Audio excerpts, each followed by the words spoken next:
Magandang umaga po, maupo tayo lahat. Secretary Maroa, Secretary Dinky Suliman, MMDA Chair Francis Tolentino, siyempre si Camena Cinco, si Ginang Alice Murphy, Commissioner Rick Domingo, Architect Albert Zambrano, mga kinatawan ng iba't ibang samahan mula sa Estero de Quiapo, Estero de San Sebastian, Isla Puting Bato, Baseco, Delpan at Parola, mga kawani at opisyal na lokal na pamahalaan, fellow works government, honored guests, mga minamahal ko po kababayan, muli magandang umaga po sa inyo lahat. Nang tinanggap natin ang panawagang tumakbo bilang Pangulo, isa sa mga unang hakbang natin ang pagbuo ng plataforma ng pagbabago. Hindi po ito hinugot mula sa hangin. Kinonsulta natin ang iba't ibang sektor upang tukuyin ang totoong mga problema at maglatag ng wastong solusyon. Kinausap po natin iba't ibang mga tao tulad ni Ginang Alice Murphy at iba pang mga pinunong malalim ang kaalaman ukol sa pangangailangan ng maralitang tagalunsod. Sa ugnayan nga pong ito, naging malinaw ang ating estratehiya sa pagtulong sa mas nangangailangan. Mula sa dating kalakaran na ipinagtatabuyan ang mga kapuspalad nating mamamayan bilang solusyon sa siksikan at pagkasira ng mga lungsod, inalalatag natin ang mga makabuluhang programa na nagbibigay lakas at pagkakataon sa mga nasa laylayan ng lipunan. At ito po tayo ngayon, nagtitipon upang saksihan ang positibong bunga ng ating pag-aambagan. Pinatunayan natin sa tapat na ugnayan at pagtahak sa iisang direksyon, mauhubog ang lipunan kung saan kinikilala ang karapatan ng mamamayan para sa isang makatao at marangal na komunidad.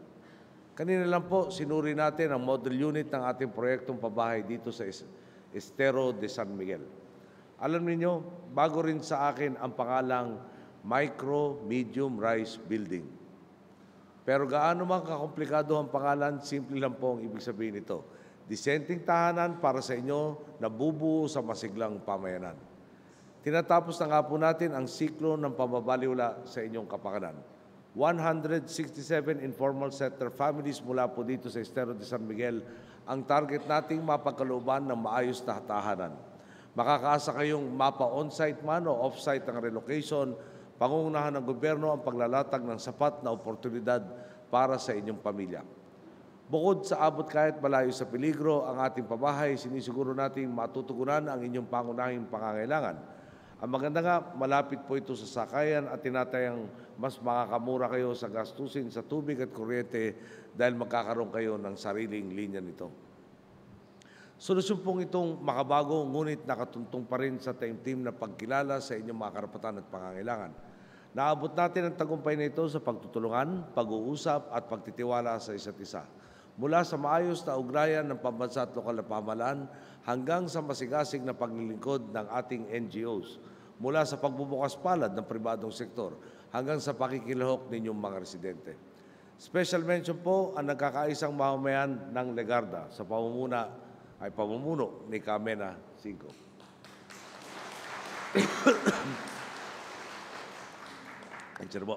Nakakamit na ang pagbabago sa konkretong pagkilos ninyo ang aking mga boss.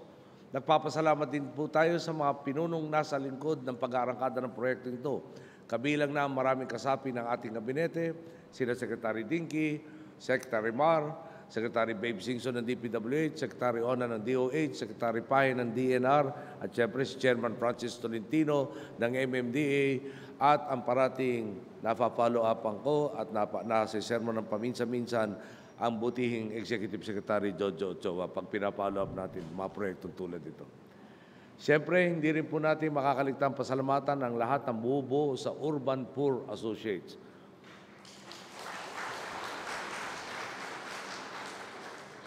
Saludo tayo sa ibinubuhos ninyong sipag at dedikasyon upang arguin at bigyan tinig ang mga nasa laylayan ng lipunan. Siguro po marami pa sa inyo ang nakakaalala.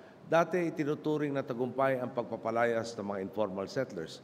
Ngayon, ang tutok natin mas ligtas na tahanan para sa mga residente, malinis at malawak na daluyan ng tubig at pangmatagalang solusyon sa malawakang pagbaha sa Kamaynilaan. Kung dati tinataboy kayo ng walang pakundangan, ngayon may pamahalaan na kayong masasandalan upang iangat ang inyong pamumuhay. Kung dati binabaha kayo ng takot at pangamba tuwing may bagyo, ngayon mapapanatag ang loob ninyo sa tahanang hindi basta matitinag ng kalamidad. Kung dati Laganap sa inyo ang mga sakit dulot ng mga insekto na mumugad sa maduming estero. Ngayon, abot kamay na ang malusog na komunidad na bukal ng mga pagkakataon. 10 bilyong piso ang inisyal nating inilaan upang mailikas ang mga nakatira sa peligrosong lugar.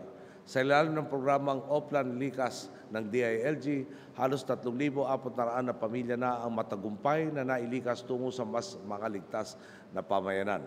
Target po nating mailipat ngayong Agosto ang kabuuang 11,000 na pamilyang nakatira sa layong 3 metro mula sa mga daluyan ng tubig. At sa espasyo pong mababakante, doon natin itatayo ang bagong infrastruktura na inaasahan nating iibsan ang problema sa baha na ilang henerasyon na nating minamana. Makakasa po kayo sa bawat detalye ng ating programa, prioridad natin ang makakabuti sa mas nakakarami. Nananawagan po ako, samantalayin na po sana natin ang pagkakataong ito. Inalalatag na po natin ang mga hakbang tungo sa pag-asenso. Binubuksan natin ang mga pinto ng pagkakataon. Ngunit kayo po mismo ang kailangan tumahak pasulong. Kayo ang sisiguro na mapipitas ang mga bunga ng reforma at programang pinagsisikapan ng inyong gobyerno. Simple lang po ang pangarap ko. Kung anuman ang ating dinatnan, nais kong iwan ito sa susunod sa akin ng mas maayos, mas maunlad, at mas tutugon sa inyong mga pangangailangan. Nangalahati na po tayo sa ating termino, sa pagbaba ko sa pwesto, hanggang kong masabi sa bawat isa sa aking mga boss, taas doon na ginawa ko ang tama at ang lahat ng aking makakaya upang humubog ng lipunang tinatamasa ang tunay, positibo at malawakang pagbabago. Bago po ako magtapos, nabanggit na rin po ang yumaong kalihim, Jess Robredo.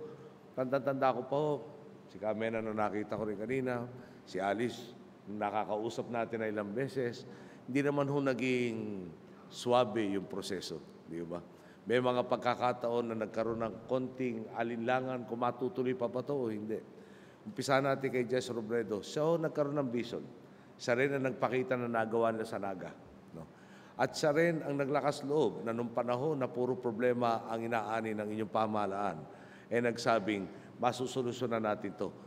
Kailangan lang natin 50 billion pesos. Sabi ko, Jess, ang dami naman zero ang kailangan mo. No? Si Pinoy, no? Maglalakas loob siya. Marami tayong prioridad, pero isama na rin natin to. 10 billion a year, 5 years, so yung ginagawang plano ng panahon na yan.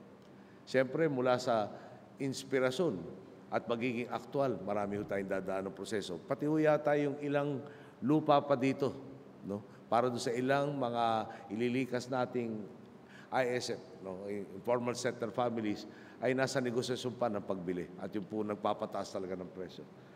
Maniwala po kayo sa hindi, kada lipad ko po ng helicopter, lalo na sa NCR, o aeroplano, para akong turista kada landing at take-off, naghahanap ng bakanting lote kung saan ba natin pwede tayo ang in-city relocation. At sa totoo lang po, parang kakaunti ang nakikita natin. No? Pero ganun pa man din. No? Doon tayo nagkaroon ng inspirasyon, sila ho ang nagpakita ng talagang problema ng mga nasa laylayan ng lipunan, at talaga naman pa nung inilapit sa ating problema, hindi pwedeng hindi natin aksyonan yan. Masa po kayo, lalo na ngayon na mas marami ng kakayahan ang inyong pamahalaan kaysa nung tayo'y nag-uumpisa. Palagay ko naman po, sa naumpisa natin, mapapabilis to at nasa mabuting kamay kayo, sa mga kamay ni Lamar at ni Dinky at na iba pang mga katuwang natin sa kabinete. At habang nagtitiwala at nagtutulungan tayo, bakit di natin mapapabilis ang pangmatagalan ng solusyon sa problema ng informal settler families. Ulit, magpapasalamat ako sa lahat na nagtulong-tulong po para abutin natin itong araw na to. At talaga naman pong sana nga ho, no, pagbaba natin sa pwesto in 2 years and 4 months, hindi ko po binibilang yung araw. No? Talaga masasabi natin yung papalit sa akin at yung henerasyon na susunod sa atin, matitingnan ako at nakangiti dahil binawasan ko ang problemang ipinamana sa kanila. Magandang araw po. Maraming salamat sa inyo lahat.